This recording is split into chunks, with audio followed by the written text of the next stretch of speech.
Oi, eu sou a F e este é o Efêmeros, um podcast sem estrutura, sem equipamento, sem patrocínio, apenas com um sonho de sair do papel e muitos devaneios que também podem se juntar aos seus. Eu te convido para caminhar comigo nessa jornada, onde o começo não parece nada com o fim, mas que o sentido pode estar em algum lugar no meio dessa viagem. Eu só não prometo nada, apenas espero ter você aqui comigo por alguns minutos para compartilhar pensamentos e histórias. Então, vamos nessa! Oi! Eu tô de volta! Vocês sentiram minha falta? Eu tava sentindo muita falta de gravar o Efêmeros Podcast. Este é o episódio 6. Estamos começando a segunda parte dessa temporada, que eu avisei no último episódio, né, que seria uma temporada de cerca de 10 episódios, e eu fiz uma pausa no final do episódio 5, colocando as coisas no lugar, fazendo uma reflexão sobre tudo, e também porque os meses de abril e maio foram bem intensos aqui, mas eu quero dizer que eu tô muito feliz que eu consegui retomar o podcast e também trazer para vocês uma novidade. Se você ainda não me acompanha no YouTube ou também nas minhas outras redes sociais, você tá esperando o quê? Eu faço vídeos pro YouTube, também faço no Instagram, no TikTok, em todas as redes sociais possíveis. E um projeto do YouTube que eu gosto muito, que eu tô bastante empenhado, são os reacts e os conteúdos de vídeos de YouTube mesmo, sabe? Que eu faço há alguns anos e que eu retomei em 2025. E olha que legal, eu fiz no meu canal do YouTube a vinheta e a trilha sonora, sozinho, do zero. Eu tô tão orgulhoso de mim. Eu tô muito feliz, eu queria convidar vocês a assistirem os meus vídeos e também dizer que o lançamento dessa vinheta, desse novo, vamos dizer assim, um novo rebranding do meu canal no YouTube, que começa agora em junho, essa nova fase. Eu espero que vocês assistam, gostem e deixem um comentário para dizer o que acharam da vinheta e da música, que eu tô bem animado com ela. E é isso, gente. E o tema do episódio de hoje é: viver o tempo que é nosso, mas no nosso tempo. Eu quis trazer esse tema justamente porque hoje, 28 de maio de 2026, quando eu tô gravando este episódio 6, foi aprovado na Câmara Federal, na Câmara dos Deputados, o fim da escala 6x1. É uma grande vitória do povo trabalhador, uma luta que se estende há muitos anos, acho que até mais do que 2, 3 anos.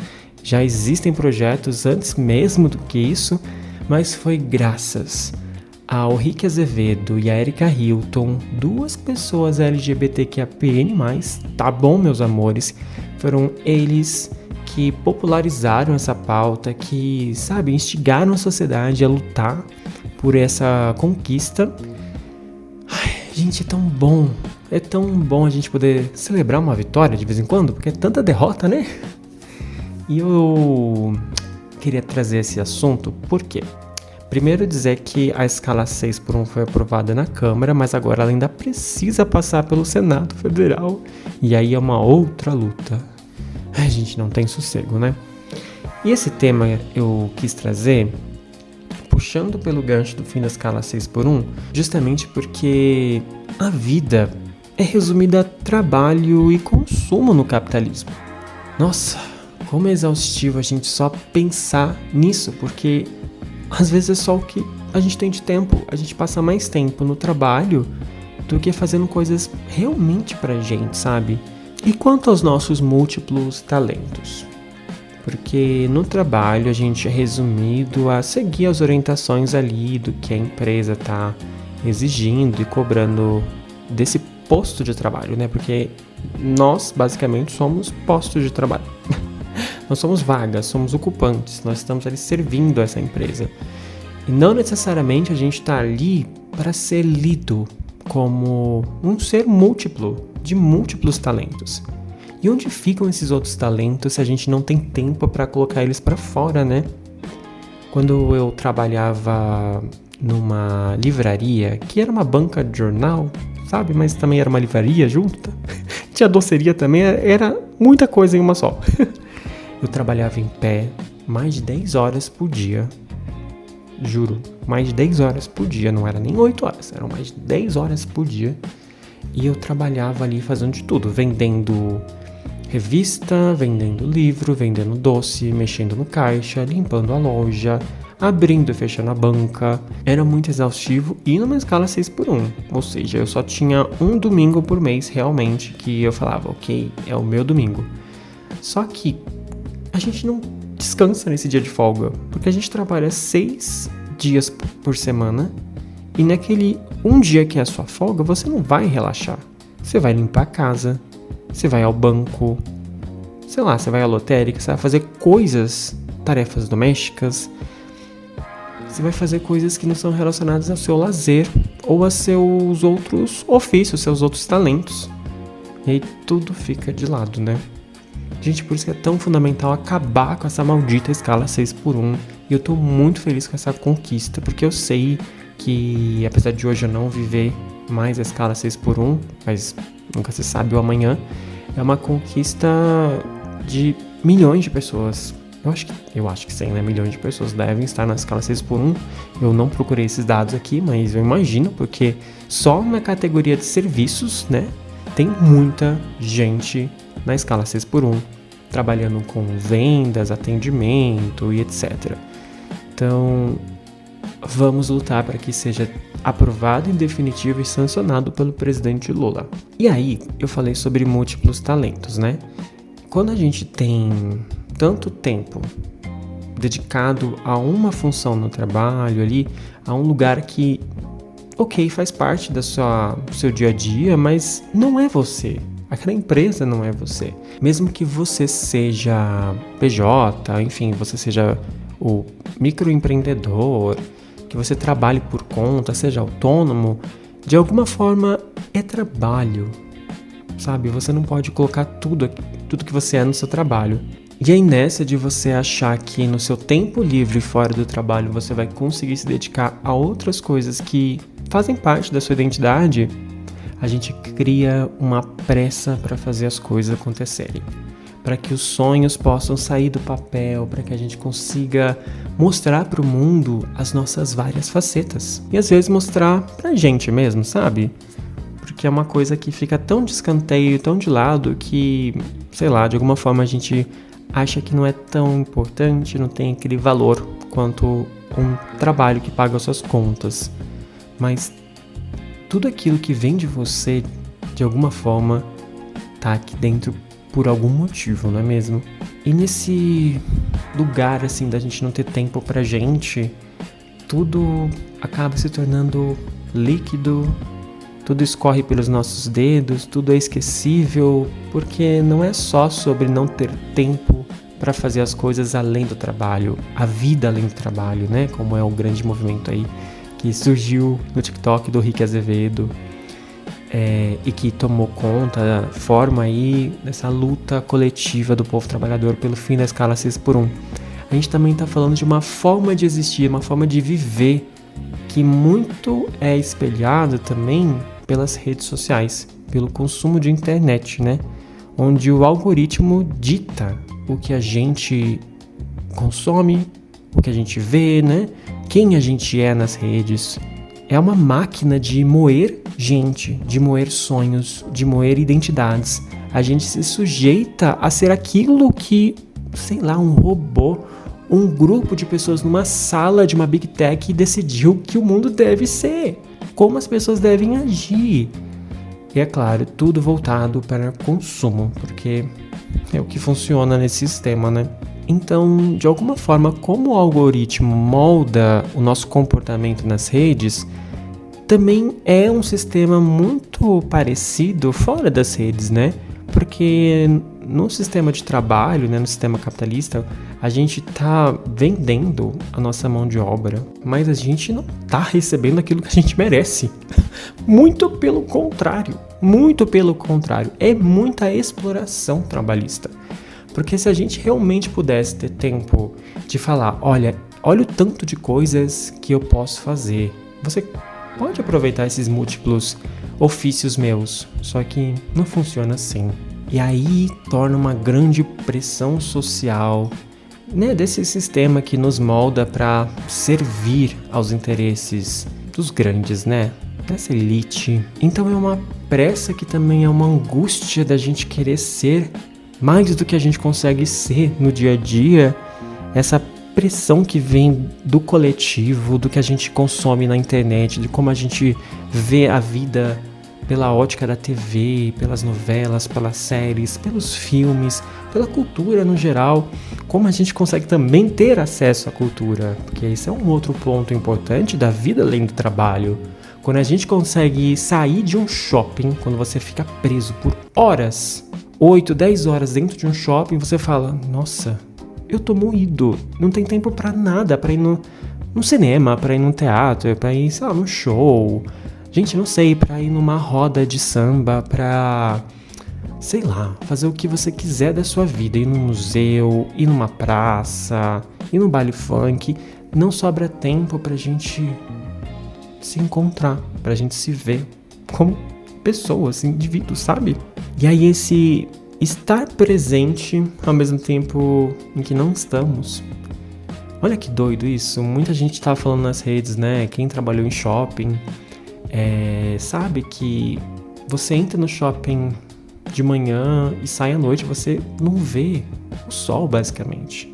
Tem gente que só vê o sol no trajeto da casa pro trabalho, mas você sai de noite, você não sabe se choveu, você não sabe o que aconteceu no mundo, que muitas vezes você não consegue pegar no celular, ou, enfim, se tornar minimamente assim, informado sobre a realidade fora daquela loja que você está trabalhando. Tem esse lado, mas também tem aquele lado do estar presente ao mesmo tempo que você não tá, porque você está conectado só no celular. Como, por exemplo, né, assistir um filme enquanto mexe no aparelho celular. Eu sei que tem muitos debates que a gente pode fazer sobre isso, como, por exemplo, poxa, tá atrapalhando a experiência de uma pessoa no cinema. Realmente é muito ruim.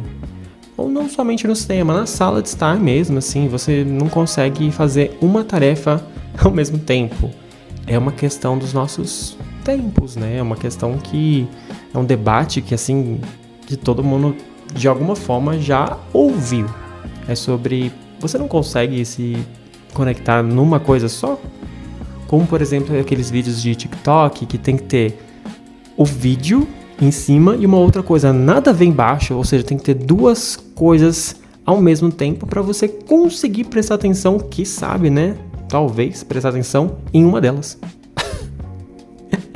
Eu acho que a gente pode também comentar sobre quando a pessoa mexe no celular enquanto tá vendo filme ou fazendo qualquer outra atividade, porque ela só tem aquele tempo, né? De alguma forma acho que tem uma certa angústia nas pessoas de querer fazer tudo que elas queriam fazer e ao mesmo tempo você só tá rodando um feed construído por um algoritmo que tá manipulando a gente, sabe? De alguma forma. Que terrível pensar que nem tudo pode ser resolvido num ok, vou fazer tal ação pra mudar isso.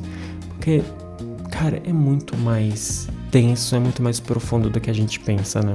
É sobre a gente achar que tem controle do tempo e a gente não tem.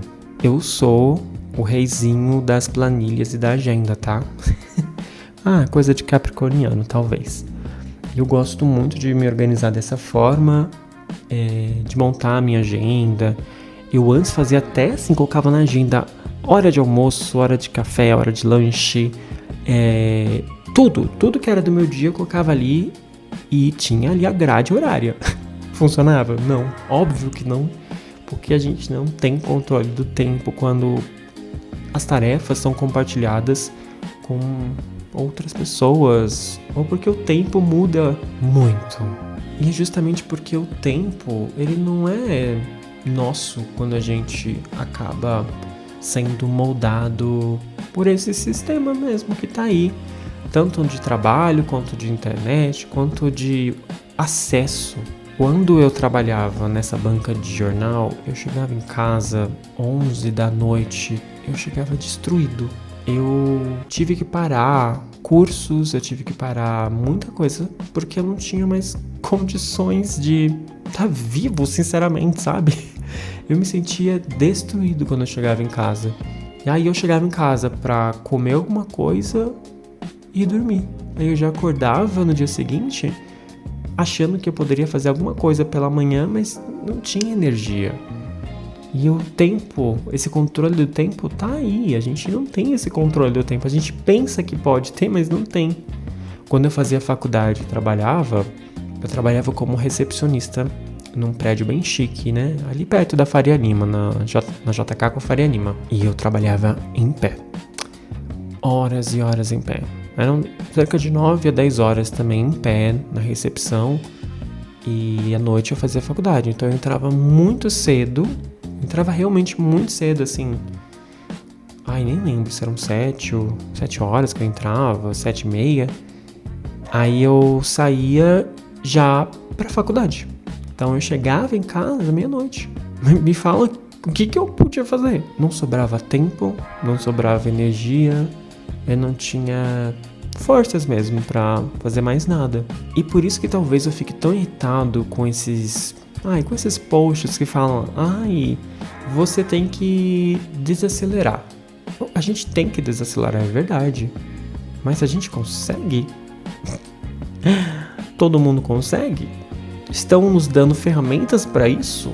Eu acho que é um ótimo debate, mas a gente tem que ter esse debate juntamente com o pé no chão, a realidade da classe trabalhadora que não consegue simplesmente ter tempo para refletir sobre isso.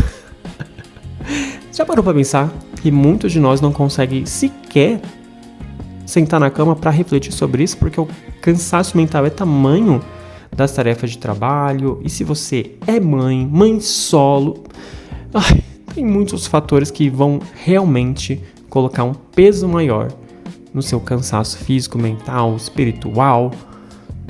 Não dá. A gente precisa desacelerar, mas é preciso que as empresas, que esse sistema entenda de uma vez por todas.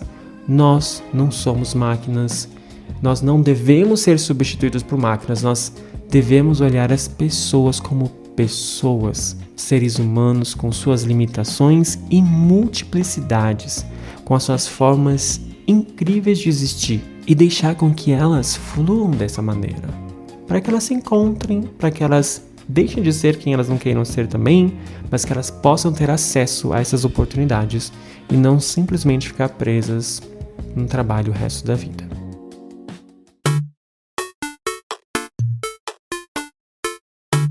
Eu falei que o podcast seria mais curto, mas eu tinha tanta coisa pra falar. Acho que foi esse acumulado aí de um mês que eu não postei, né? Não tem jeito, a gente não tem controle sobre o tempo mesmo. Mas agora chegou uma parte que eu gosto muito, que é o ódio que tá em mim sobre uma coisa que eu tenho certeza que muitos de vocês que me escutam também devem ter sentido, se tiverem tido acesso a essa importante notícia, né? Eu espero que não, porém eu acho meio difícil. O meu ódio da semana é a Tigrinha ter postado aquele vídeo beijando o macaco no dia seguinte ao término com o Vini Júnior.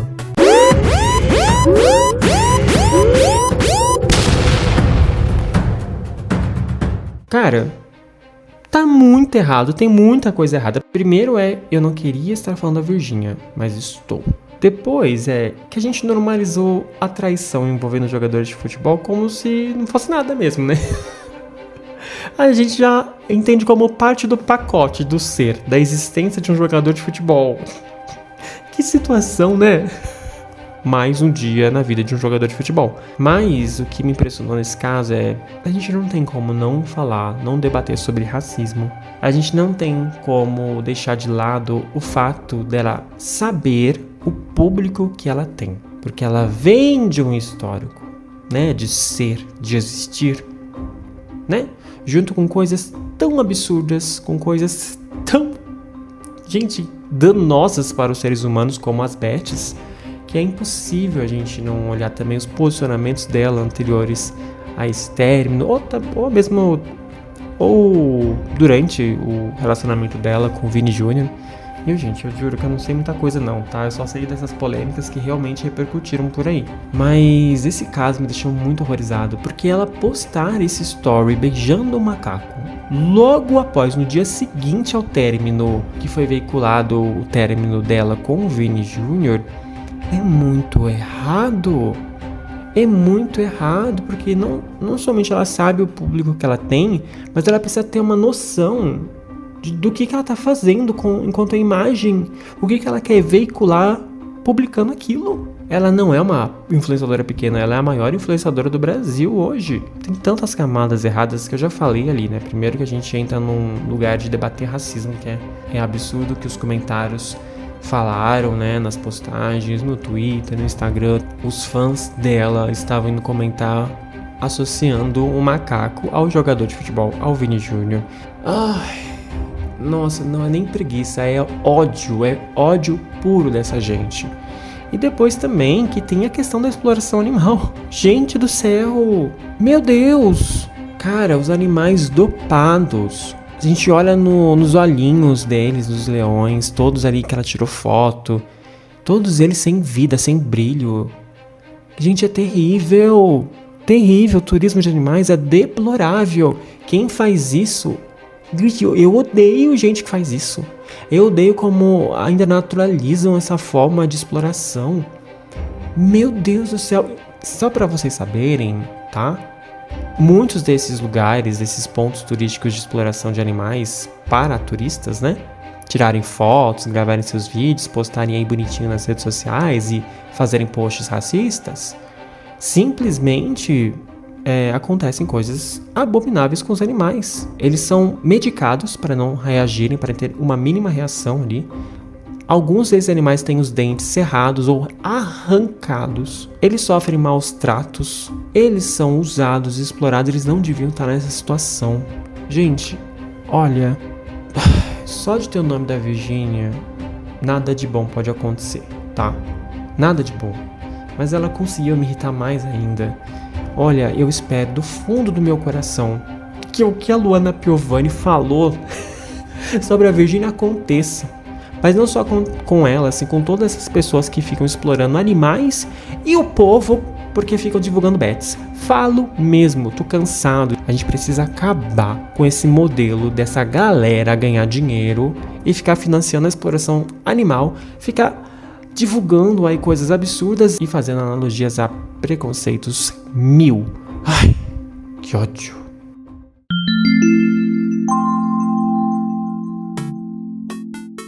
Ai, tem que respirar fundo, viu? Tem que respirar fundo. Mas, agora a gente chegou na etapa do conselho e esse conselho me trouxe algumas inquietações. E o conselho da semana é: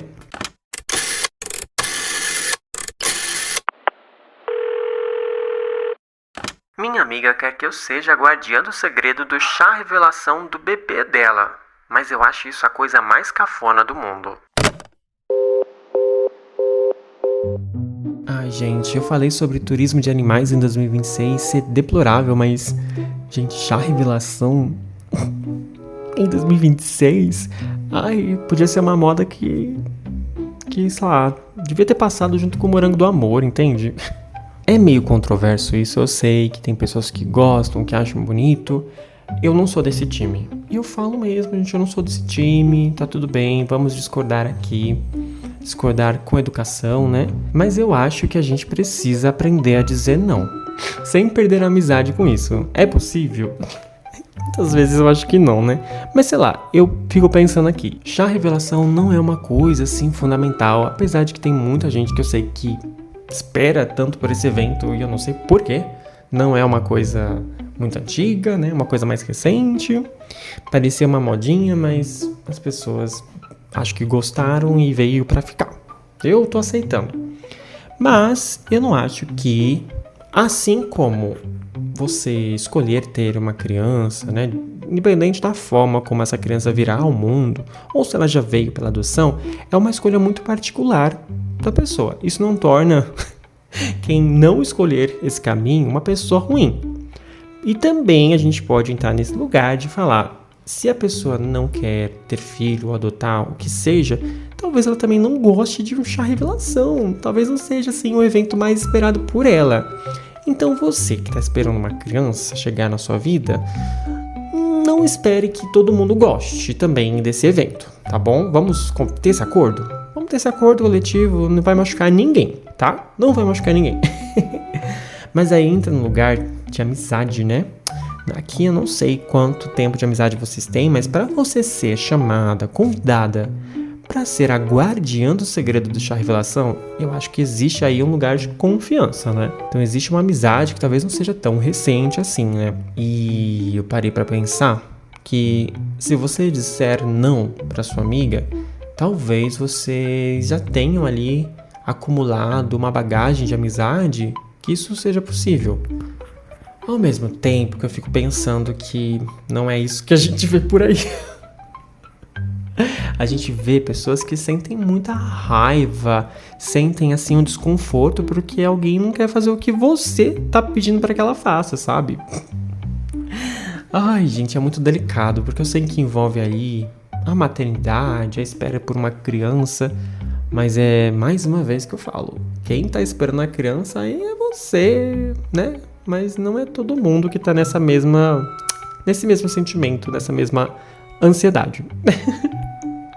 Ai, gente, talvez eu seja muito criticado por falar isso, mas a gente precisa falar. A gente precisa falar, cara.